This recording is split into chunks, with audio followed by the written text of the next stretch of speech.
What happens when a wealthy Karen learns that power and privilege don't make you untouchable? And how will a judge's unconventional sentence change her forever? Stay tuned to witness a dramatic courtroom clash that ends with a sentence no one could have predicted. Don't forget to like, subscribe, and share where you're watching from today. The courtroom was buzzing with the usual shuffle of papers and murmured conversations when the doors swung open with a dramatic flair.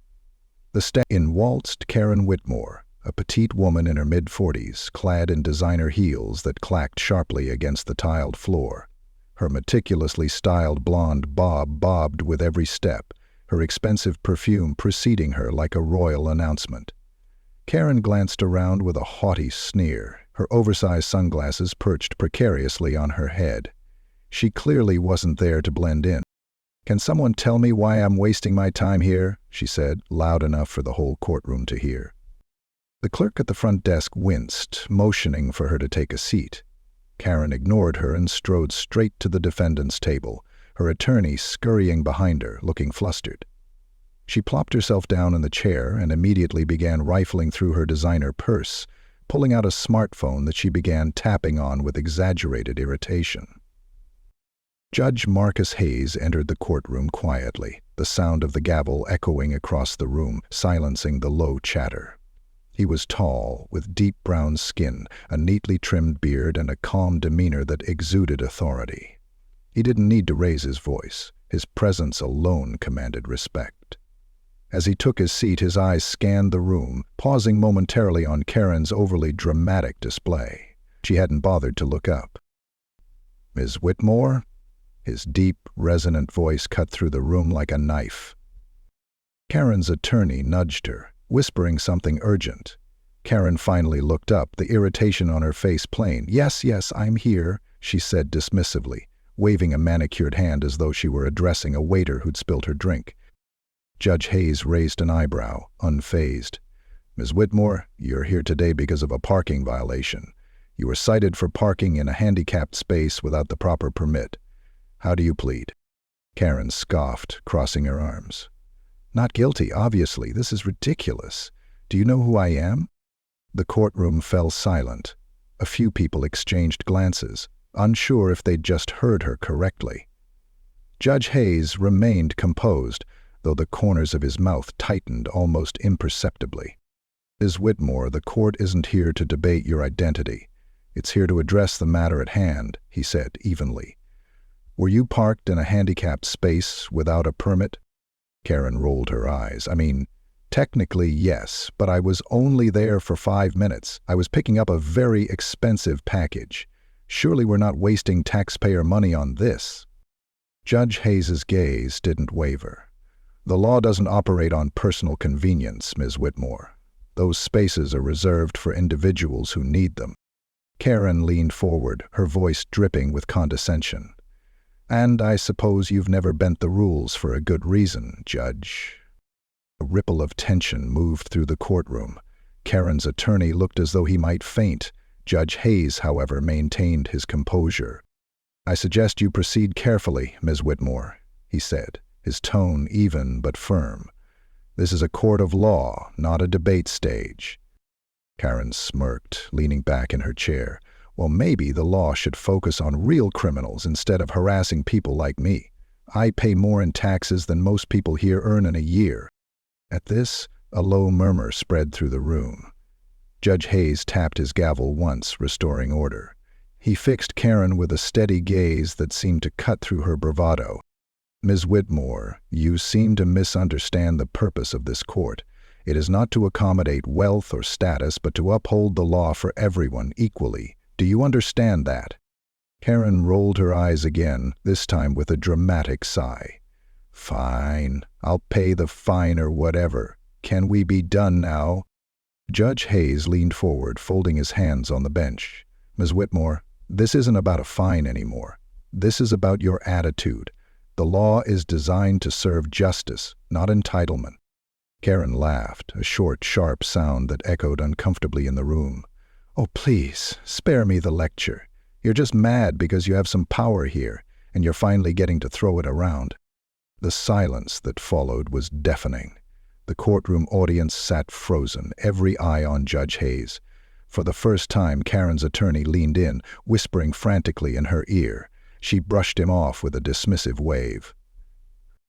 Judge Hayes sat back, his expression unreadable. "Ms. Whitmore, I am going to ask you one last time to approach this court with the respect it deserves." Karen leaned forward, her voice dripping with mock sincerity. "Your Honor, with all due respect, which frankly isn't much, I don't see why this is such a big deal. It's a parking spot." Judge Hayes took a long breath, his hands still folded. "Very well," he said, his tone measured. "Ms. Whitmore, I'm not going to fine you." Karen's smirk returned. "Good. Finally, someone's making sense. I'm sentencing you to 50 hours of community service," Judge Hayes continued, his voice unwavering. "You'll be working with a local disability advocacy group, assisting individuals who rely on those parking spaces you find so trivial." Karen's face froze. "Excuse me? You can't do that." "Yes, I can," Judge Hayes replied calmly. "And I just did." Karen stood abruptly, her chair scraping loudly against the floor. "This is outrageous. Do you know how much my time is worth?" Judge Hayes met her gaze, unflinching. "Perhaps this experience will teach you the true value of time, Miss Whitmore. Time spent helping others can be far more rewarding than you realize." The room was so silent you could hear the faint hum of the air conditioning. Karen's attorney tugged on her arm, urging her to sit down, but she yanked her arm away, glaring at Judge Hayes. "You're going to regret this," she spat. Judge Hayes gave her a measured look. "Court is adjourned," he said, tapping the gavel once. As the courtroom began to empty, Karen remained standing, her face flushed with anger.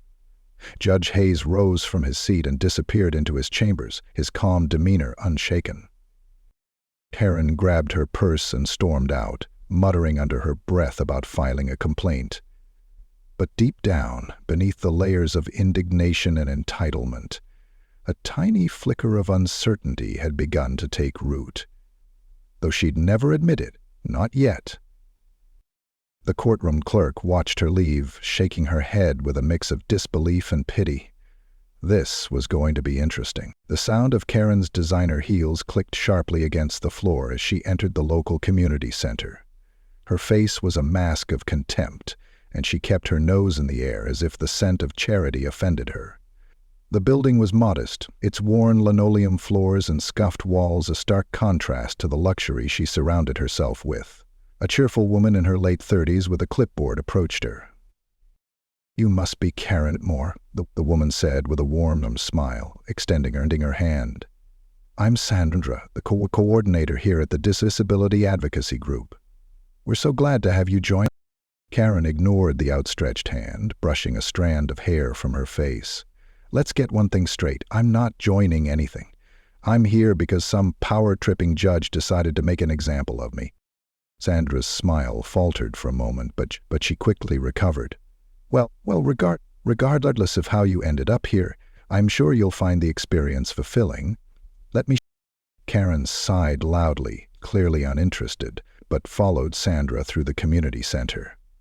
Sandra led her to a large room filled with activity. Children in wheelchairs raced through an obstacle course while their parents cheered them on.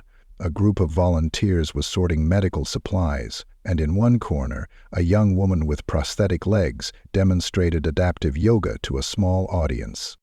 Karen glanced around, her expression somewhere between disinterest and disdain. "So, what exactly am I supposed to do here? Fold laundry? Pass out pamphlets?" Sandra handed her a clipboard. "Today you'll be assisting Mrs. Grace Thompson. She's a retired school teacher who uses a wheelchair and needs help getting to her appointments and running errands." "Lovely," Karen muttered under her breath, barely concealing her irritation. Grace was waiting in the lobby, her wheelchair positioned near the entrance. She was a petite woman in her 70s with sharp eyes and a warm smile that seemed to light up the room. Her hands rested on the wheels of her chair, but the strength in her posture suggested. Karen approached her reluctantly. "You must be Grace," she said flatly. Grace's smile widened. and you must be my assistant for the day. You know, I've lived a long life, but I've never had a personal assistant quite as glamorous as you." Karen raised an eyebrow. "I'm not your assistant. I'm just here to get this over with." Grace chuckled softly. "Fair enough. Let's get started, shall we?" Karen helped Grace into a specially equipped van provided by the center, and they set off for Grace's first appointment. As Karen drove, Grace kept up a steady stream of conversation, mostly about her life as a teacher and her late husband, who had been a civil rights activist. Karen barely responded, her eyes fixed on the road, but Grace didn't seem to mind. "You know," Grace said, her tone turning thoughtful, "when my husband and I first moved to this city, we faced a lot of discrimination. There were places we couldn't go, neighborhoods we weren't welcome in, but we never let it break us." Karen rolled her eyes. "That's great for you, but what does that have to do with me?" Grace smiled knowingly. "More than you might think." Their first stop was a grocery store. Karen pushed Grace's wheelchair down the aisles, her impatience growing with each passing minute. Grace seemed to take her time, carefully selecting each item and chatting with nearly everyone they passed. At one point, a young boy darted out in front of them, nearly knocking over a display of canned goods. His mother rushed over, apologizing profusely, but Karen snapped, "Maybe you should keep a better eye on your kid." The mother's face flushed with embarrassment, and she quickly ushered her son away. Grace looked up at Karen, her expression gentle but firm. "Was that really necessary?" Grace asked. Karen shrugged. "It's not my fault people don't know how to control their kids." Grace didn't respond immediately. Instead, she reached out and gently patted Karen's hand. "Kindness costs nothing, my dear, and sometimes it's the smallest gestures that make the biggest difference." Karen pulled her hand away, uncomfortable. "Can we just get this over with?" The day dragged on, with Karen growing more irritable at every stop. But as they returned to the community center, something unexpected happened. A group of children in wheelchairs was gathered around a table, creating colorful paintings. One of the boys, a freckle-faced 10-year-old named Ethan, held up his painting proudly.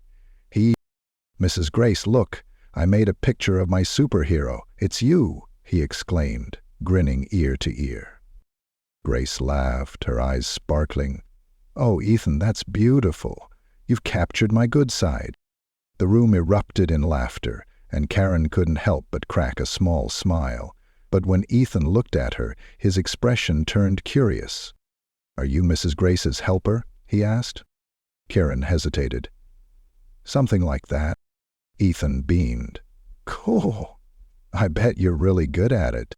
Karen didn't respond, but something about his innocent admiration left her momentarily speechless.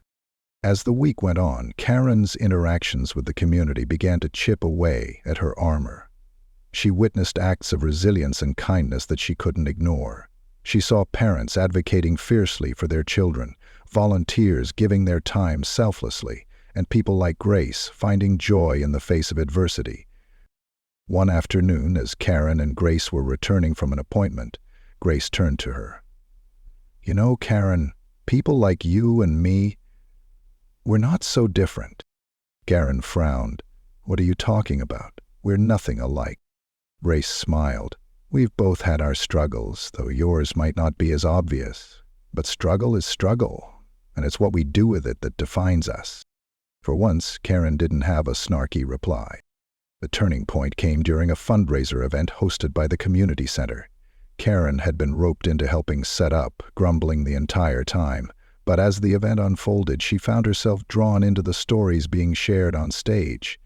Stories of triumph, perseverance, and hope.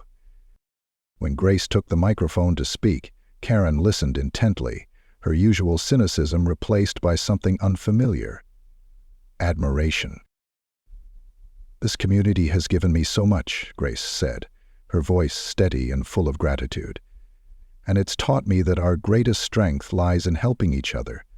No matter where we come from, we're all in this together." As the audience erupted into applause, Karen found herself clapping along, her heart heavy with a mix of emotions she couldn't quite name. By the end of her sentence, Karen was no longer the same woman who had walked into Judge Hayes' courtroom. Her time with Grace and the community had forced her to confront her own biases and reflect on the person she had become.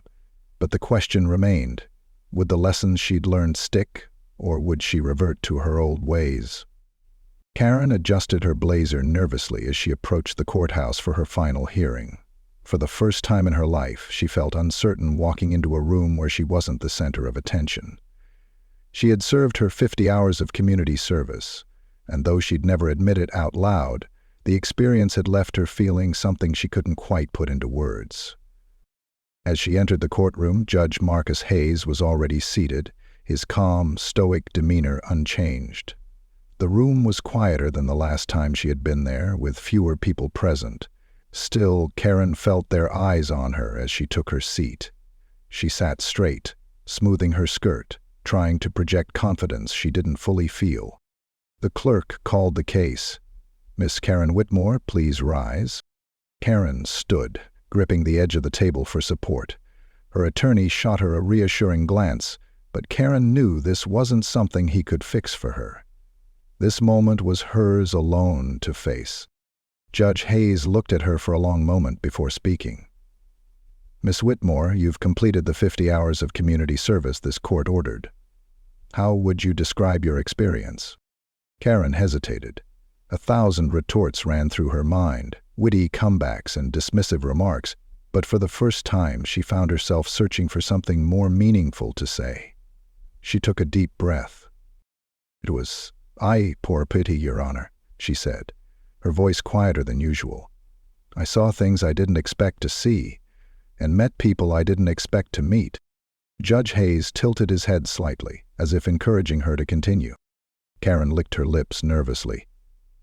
"When you sentenced me, I thought you were just trying to humiliate me. But now, I think I understand what you were trying to do." The judge's expression didn't change, but there was a subtle shift in his posture, as if he were truly listening. "I met a woman named Grace Thompson," Karen went on. "She's remarkable. She taught me things about kindness, resilience, and, well, humility. I didn't think I needed to learn those things, but I did." A murmur spread through the room. Even her attorney looked mildly surprised. Karen ignored the noise, keeping her focus on the judge. "I've always thought that success was about getting ahead, about winning," she said. "But now I see that sometimes it's about lifting others up.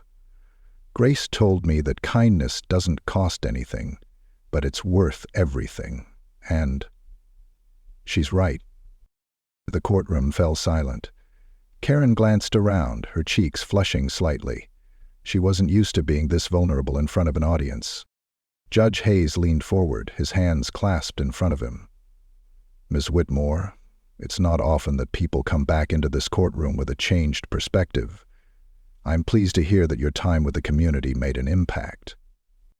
Karen nodded, feeling a surprising wave of gratitude. "It did, Your Honor, more than I expected." The judge's tone shifted slightly, taking on a firmer edge. "However, Ms. Whitmore, words are easy. What matters is how you carry these lessons forward. Will this experience simply be a chapter you close and forget, or will it shape the choices you make from now on?"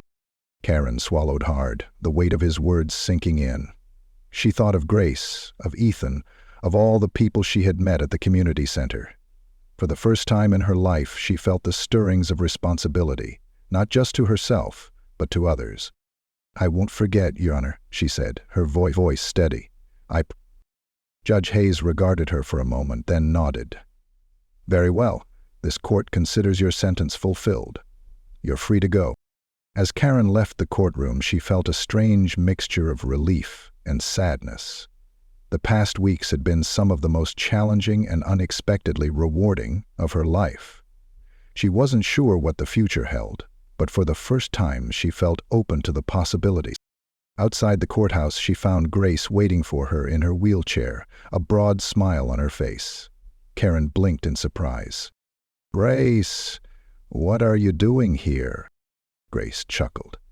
"I had a feeling you'd need someone to celebrate with, or at least to remind you that you've still got a lot to learn." Karen laughed, a genuine laugh that felt foreign but welcome. "You're not wrong." The two women shared a quiet moment before Grace spoke again. "So, what's next for you?" Karen hesitated, looking out at the bustling city street.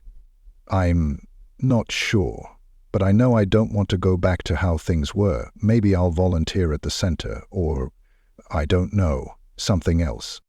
Grace nodded approvingly. "Good. Change doesn't happen overnight, Karen. It's a process, but the important thing is you're starting." Karen smiled, the weight of Grace's words sinking in. She reached down and gave the older woman's hand a gentle squeeze. "Thank you, Grace, for everything." As Karen walked to her car, she felt lighter than she had in years. She knew she still had a long way to go, but for the first time she felt like she was moving in the right direction. And as she drove away from the courthouse, she glanced back at the building in her rearview mirror, a small smile playing at her lips. Inside, Judge Hayes sat in his chambers, reviewing the docket for his next case. He paused, reflecting on the events of the morning. He had seen too many people come through his courtroom unchanged, their arrogance and entitlement unshaken. But today had been different. Karen Whitmore had left a different person than the one who had stormed in weeks ago. It was a small victory, but one that reminded him why he had taken on this role in the first place. Because sometimes justice wasn't just about punishment, it was about transformation. And every so often, the system worked exactly the way it was meant to.